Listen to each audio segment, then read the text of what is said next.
ভারত যদি বন্ধুত্ব দেখায় বন্ধুত্ব পাবে, কিন্তু ভারত যদি বাংলাদেশে আধিপত্যবাদ বিস্তার করতে চায়, বাংলাদেশের 18 কোটি জনগণ সেটা রুখে দেবে।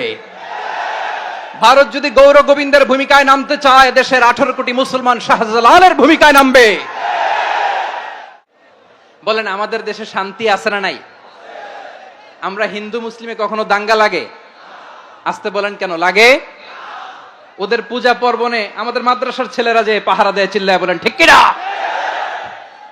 আমাদের তাফসির মাহফিলের সময় ওরা ডিস্টার্ব করে, ঢোল বাজায় না।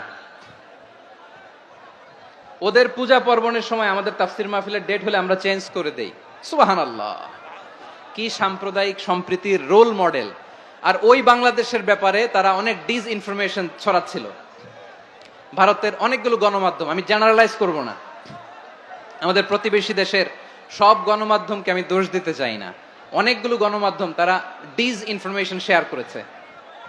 ডিস ইনফরমেশন আর মিস ইনফরমেশনের পার্থক্য আছে। মিস ইনফরমেশন না জেনে ভুল বুঝে একটা মিথ্যা বা ভুল তথ্য ছড়িয়ে দেয়া, এটার ক্ষমা আছে, এটার কি আছে?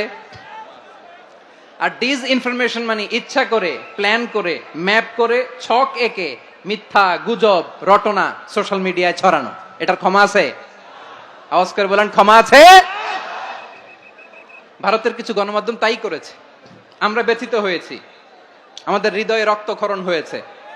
আমাদের প্রতিবেশী দেশকে বলতে চাই, আমাদের দেশ নিয়ে আপনাদের ভাবার দরকার নাই, নিজের চরকায় তেল দেন, নিজের দেশ নিয়ে ভাবেন। গত মাসের ভয়েস অফ আমেরিকার রিপোর্ট, বাংলাদেশে সংখ্যালঘু জনগোষ্ঠী আগের চেয়ে বেশি নিরাপত্তা পাচ্ছে। Report voice of America, Muslim report নাকি? মুসলিম জরিপ, ভয়েস অফ আমেরিকা। কথা বুঝে নাই বোধহয়। ভয়েস অফ আমেরিকা কি আমাদের রিপোর্ট? না, ভয়েস অফ আমেরিকার জরিপ, বাংলাদেশের সংখ্যালঘু জনগোষ্ঠী আগের চেয়ে ভালো নিরাপত্তা পাচ্ছে। শুধু এখানেই শেষ না, মাইক্রোসফটের একটা জরিপ শোনাই আপনাদেরকে। তারা সারা পৃথিবীতে গুজব, ভুয়া আর মিথ্যা নিউজ ছড়ানোতে কোন দেশ সেরা একটা রিপোর্ট করেছে। এর মধ্যে 1 নম্বরে এসেছে ভারতের নাম। মাইক্রোসফট তো মুসলমানরা চালায় না? কথা বোঝে নাই বোধহয়। প্রতিবেশী দেশকে বলবো, আপনারা নিজের চরকায় তেল দেন, আপনারাও শান্তিতে থাকেন, আমাদেরকেও শান্তিতে থাকতে দেন। সব চেঞ্জ করা যায়, প্রতিবেশী চেঞ্জ করা যায় না। আমাদের ল্যান্ড তাদের ল্যান্ড, পাশাপাশি। আমরা চাই তারাও সুখে থাক, আমরাও সুখে থাকি, ঠিক কিনা? কিন্তু প্রতিবেশী হলে বন্ধুত্বপূর্ণ আচরণ করতে হয়। প্রতিবেশী যদি বন্ধু না হয়ে প্রভু হতে চায়, এরকম দানব প্রতিবেশী কেউ চায় না। ভারত যদি বন্ধুত্ব উপহার দেয়, আমরাও বন্ধুত্ব দিব, কি বলেন?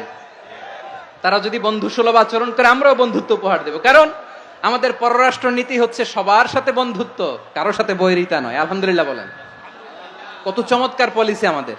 আমরা নির্বিবাদী, আমরা বাংলাদেশিরা শান্তিকামী, we are proud of that. এজন্য আমরা গর্ববোধ করি। আমাদের পররাষ্ট্র নীতি সবার সাথে বন্ধুত্ব, কারোর সাথে শত্রুতা নয়। তাই প্রতিবেশী দেশকে বলবো, আমার ভাইয়েরা, আপনারাও আমাদের ভাই, বন্ধুত্ব দিলে বন্ধুত্ব পাবেন। বন্ধুত্ব ইজ ওয়েলকাম, দাদাগিরি নয়। বন্ধুত্ব ওয়েলকাম, দাদাগিরি নয়, লাউড এন্ড ক্লিয়ার। ভারত যদি বন্ধুত্ব দেখায় বন্ধুত্ব পাবে, কিন্তু ভারত যদি বাংলাদেশে আধিপত্যবাদ বিস্তার করতে চায়, বাংলাদেশের 18 কোটি জনগণ সেটা রুখে দেবে। ভারত যদি গৌর গোবিন্দের ভূমিকায় নামতে চায়, দেশের 18 কোটি মুসলমান শাহজালালের ভূমিকায় নামবে।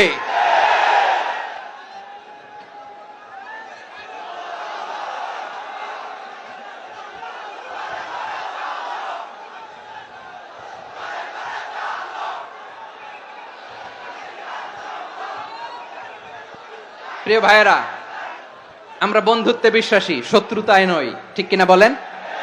আল্লাহ আমাদেরকে বোঝার তৌফিক দান করুক। তাহলে এই যে তারা বলেছে এদেশে সংখ্যালঘুরা কষ্টে আছে, দুঃখে আছে, এটা কি ঠিক? বলেন, এটা কি ঠিক? না, তারা ডিস ইনফরমেশন শেয়ার করেছে, এটা ঠিক নয়। আমার প্রতিবেশী বন্ধু রাষ্ট্রকে বলবো, আপনারা এটা করবেন না, এটা করবেন না। আমরা শান্তিতে আছি, আপনারাও শান্তিতে থাকেন, আমাদেরকেও শান্তিতে থাকতে দেন।